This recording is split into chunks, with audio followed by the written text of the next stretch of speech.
السلام علیکم پیارے بچوں، کیسے ہیں آپ سب؟ اردو کہانی گھر میں خوش آمدید۔ اور بچوں کیسے ہیں آپ؟ آج کی کہانی میں آپ کو سناؤں گی ایک جنگل کے بارے میں جس میں رہتی تھی ایک پیاری سی خرگوشنی، اور ہماری کہانی کا نام ہے صفائی نصف ایمان ہے۔ چلیے چلتے ہیں اپنے جنگل کی طرف جہاں پہ شیر، مکاؤ، طوطے اور بہت پیارے پیارے دوسرے جانور رہتے ہیں، اور پیارا سا دریا بہتا ہے۔ صاف ستھرا خوبصورت جنگل جس میں رہتی ہے ایک پیاری سی خرگوشنی، اس کا نام ہے گپی۔ گپی بہت خوش رہتی تھی اپنے جنگل میں، اور اس کا سب سے زیادہ پسندیدہ مشغلہ تھا اس کے باغیچے کی رکھوالی کرنا۔ گپی کے گھر کے پاس ایک بہت خوبصورت باغیچہ تھا جس کے اندر بہت پیارے پیارے سے پھل اور سبزیاں وہ اگایا کرتی تھی، اور ان کی دیکھ بھال کرنے میں بہت مزہ لیتی تھی۔ گپی کا باغیچہ بہت مشہور تھا کیونکہ وہ جنگل کے دوسرے جانوروں کو بھی اپنے باغیچے میں سے مزے مزے کے پھل اور سبزیاں بانٹا کرتی تھی۔ اور گپی کا سب سے زیادہ پسندیدہ کھانا کیا تھا؟ جی ہاں، مزے مزے کی گاجر۔ گپی دن بھر اپنے باغیچے کی رکھوالی کر کے اور اس کا خیال کر کے رات کو مزے سے سویا کرتی تھی، اور دور دراز علاقوں کی سیر کے پیارے پیارے خواب دیکھا کرتی تھی، بے فکر ہو کر، کیونکہ اگلے دن کھانے پینے کا بندوبست اس نے پہلے سے ہی کیا ہوا تھا۔ لیکن ایک رات اس کے باغیچے میں ایک عجیب سا حادثہ ہو گیا جسے صبح صبح دیکھ کر گپی بے ہوش سی ہونے لگی اور پریشانی کے مارے رونے لگی۔ ایسا کیا ہو گیا تھا گپی کے باغیچے میں؟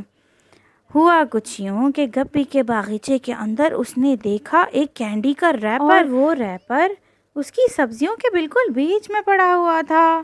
وہ تو دیکھ کر بہت ہی پریشان ہو گئی کہ یہ کچرا میرے باغیچے میں کیسے آ گیا، لیکن یا اللہ، یہ ایک ہی ریپر نہیں تھا، اس کے باغیچے میں تو جگہ جگہ کچرا بکھرا ہوا تھا۔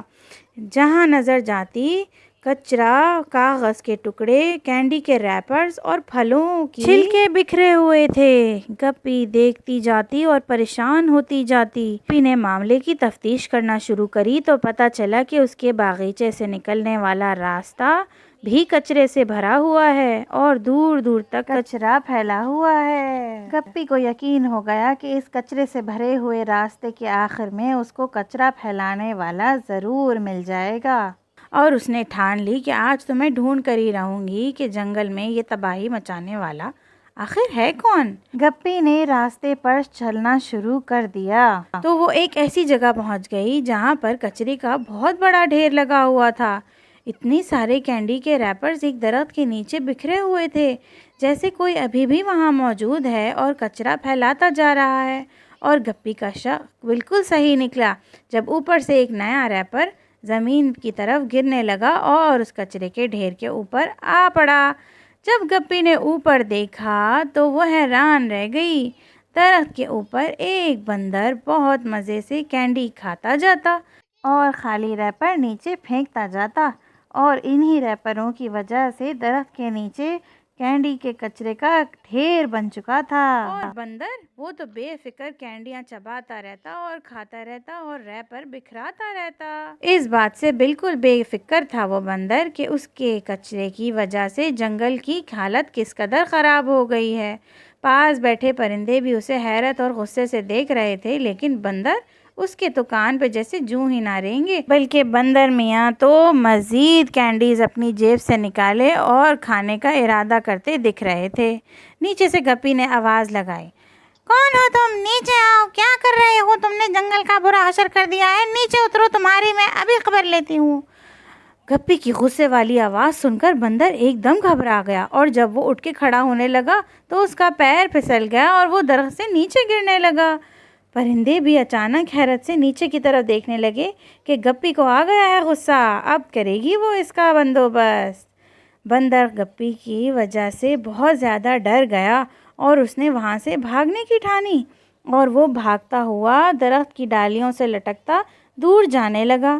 لیکن گپی نے تو ابھی اس سے بات مکمل ہی نہ کی تھی، وہ اس کے پیچھے بھاگنے لگی۔ رک جاؤ، کہاں جا رہے ہو؟ ادھر آؤ، تم سے بات کرنی ہے مجھے، کیا مسئلہ ہے تمہارے ساتھ؟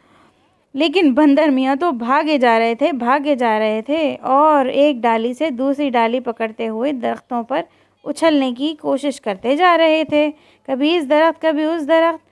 اچانک بندر نے ہاتھ بڑھایا اور ایک ڈالی اس کے ہاتھ نہ آئی اور وہ اوپر سے درختوں کے بیچوں بیچ گرتا چلا گیا۔ اتنا گرا کہ زمین کے بالکل پاس آ کر رک گیا۔ مگر یہ کیا، زمین پر گرنے کے بجائے بندر ڈھیر ساری ڈالیوں کے بیچ میں پھنس گیا اور جیسے کہ بندھ گیا۔ ساری ڈالیاں رسی کی طرح اس کے جسم پر لپٹ چکی تھیں اور وہ نکلنے کی بہت کوشش کر رہا تھا۔ اوہ، یہ میں کہاں پھنس گیا، یہ کیا ہو رہا ہے؟ میں کہاں پھنس گیا، میں کیا کروں، میں یہاں سے کیسے نکلوں؟ بندر بہت پریشان تھا۔ تھوڑی دیر میں بندر کی روتی ہوئی آواز سن کر گپی بھی وہاں پہنچ گئی۔ ارے بندر، تم یہاں کیسے پھنس گئے ہو؟ اوہ، تم کتنی زور سے بھاگتے ہو، میں کتنی دیر سے تمہارا پیچھا کر رہی تھی، یہ کیا ہوا ہے تمہارے ساتھ؟ تم رو کیوں رہے ہو؟ اور یہ بتاؤ کہ تم اتنی بدتمیزیاں کیوں دکھا رہے ہو؟ سارے جنگل کو تم نے اپنا کچرے دان بنا لیا ہے، ہر جگہ تمہارا کچرا بکھرا ہوا ہے، میرے باغیچے سے لے کر راستہ تو راستے سے درخت، ہر جگہ تم نے کچرا پھیلا رکھا ہے۔ توبہ توبہ، یہ کون سا طریقہ ہے بھائی؟ تمہیں پتہ نہیں ہے کہ کچرا پھیلانا کتنی غلط بات ہے؟ اللہ تعالیٰ کو گند غلاظت بالکل پسند نہیں ہے۔ اللہ تعالیٰ نے صفائی نصف ایمان بنائی ہے اور تم کچرا ہی پھیلاتے چلے جا رہے ہو، ادھر کینڈی کا ریپر تو ادھر کینڈی کا ریپر۔ گپی غصے میں بولتی چلی گئی اور بندر اداس منہ لٹکائے اس کی باتیں سنتا رہا۔ پھر گپی کو اچانک احساس ہوا کہ اس نے بندر کا دل دکھانا دیا ہو۔ اچھا، یہ سب باتیں چھوڑو، پہلے میں تمہیں یہاں سے نکالنے کی کوشش کرتی ہوں۔ یہ سب ڈالیاں تو تم سے رسی کی طرح بن گئی ہیں۔ میں یہاں پہ پھنس گیا ہوں نا، اس لیے پریشان ہوں، میں کیسے نکلوں؟ تم میرے ساتھ کیا کرو گی؟ تم مجھے مارو گی کیا؟ بھائی، میں تمہیں کیوں ماروں گی؟ میں تو تم سے بات کرنے کے لیے تمہارے پیچھے پیچھے آ رہی تھی، تم بھاگتے ہی چلے گئے، تم نے تو پلٹ کے سنا بھی نہیں کہ میں تم سے کیا رہی ہوں۔ پھر گپی نے بندر کی مدد کرنا شروع کری اور ایک ایک کر کے اس کے اوپر سے ڈالیاں اتارنا شروع کریں اور دیکھتے ہی دیکھتے بندر جو ہے وہ بالکل ڈالیوں سے آزاد ہو گیا۔ بہت بہت شکریہ گپی، تم کتنی اچھی ہو، تم نے میری مدد کری، حالانکہ میں نے کتنا غلط کام کیا تھا، کچرا پھیلانے والا۔ چلو میں تمہاری مدد کرتا ہوں۔ ہاں، ایسے تو نہیں جانے دوں گی تمہیں میں، چلو میرے ساتھ اور جنگل کی صفائی کرواؤ، آ جاؤ، اچھے بچوں کی طرح سارے جنگل کی مل جل کر صفائی کریں گے اور دونوں بہن بھائی اس کے بعد مزے کی دعوت کریں گے۔